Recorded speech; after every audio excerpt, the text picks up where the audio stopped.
Today, we're going to crack open the secrets of the world's greatest traders. It's an incredible story of failure, mentorship, and ultimately mastery, all pulled from the legendary book Market Wizards. So, let's start with this wild idea from Kurt Vonnegut. He imagined these two people who think they're playing the stock market, but really, they're just exhibits in an alien zoo. Everything is fake, all designed to make them freak out and celebrate for the entertainment of their alien captors. And that really makes you wonder, doesn't it? Are traders in the real world any different?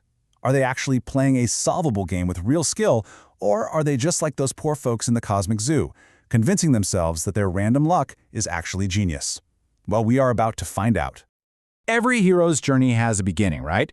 And for a trader, that first step is almost always a face plant. So let's get into our hero's story. Okay, so meet Michael Marcus. This guy is brilliant, a Phi Beta Kappa on the fast track to becoming a professor. But about the markets, he knew absolutely nothing. I mean, he was so naive, his grand plan was to hire a college junior as his advisor for $30 a week plus potato chips, all based on this insane claim that they could double his money every 2 weeks.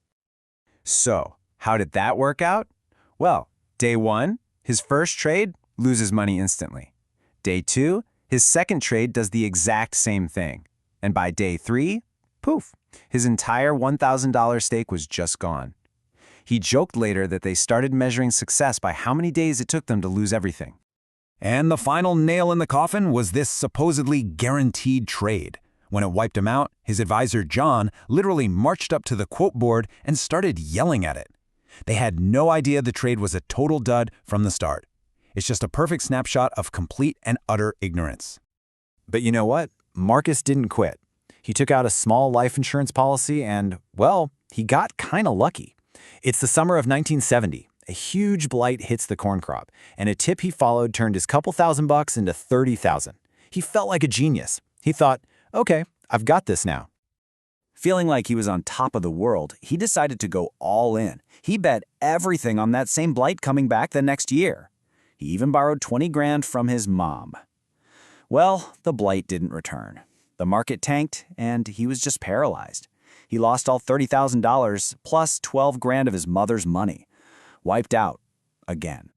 And that right there, that incredibly painful, gut-wrenching loss burned a lesson into his brain he would never, ever forget. You just don't bet the entire farm on one idea. So after hitting absolute rock bottom, Marcus finally stumbled upon the one thing he was missing. And it wasn't a hot stock tip or some new strategy.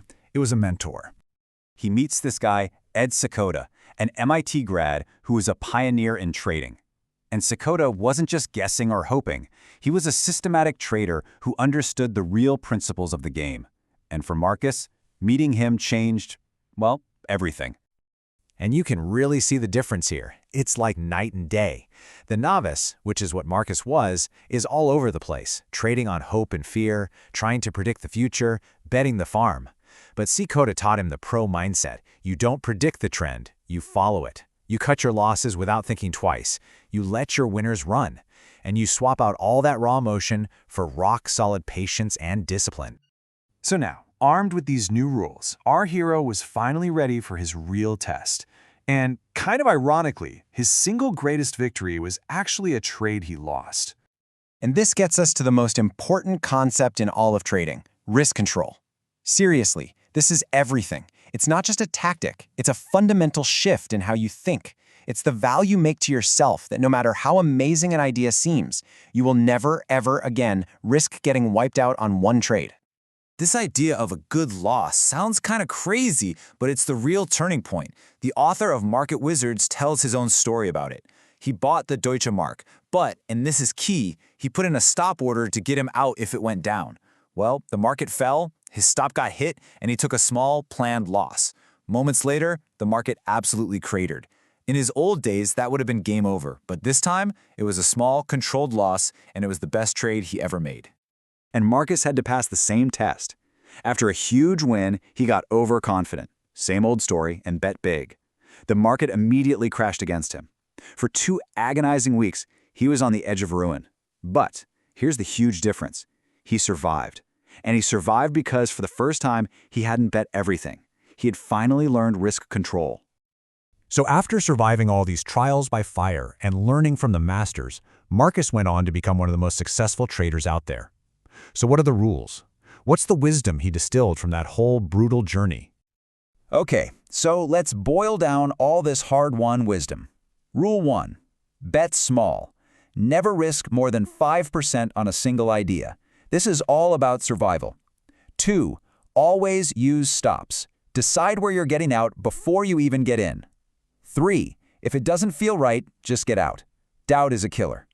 4. And this is a tough one. You have to let your winners run. That's how you pay for all the small losses. And finally, number 5. Find your own style. Trying to be someone else is a guaranteed way to fail. And really, if you only take one thing away, it's this, that 5% rule.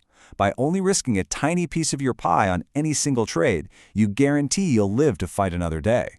It means you can be wrong 20 times in a row, and you're still in the game. Survival is everything. All right, let's bring this all home and answer that big question we started with. Are traders just like those poor souls on planet Zircon 212, playing a fake game, thinking it's skill when it's really just random luck? And the answer is a clear no. The market wizards prove that the game is absolutely real. And the difference isn't about being smarter or having a crystal ball. It's about discipline.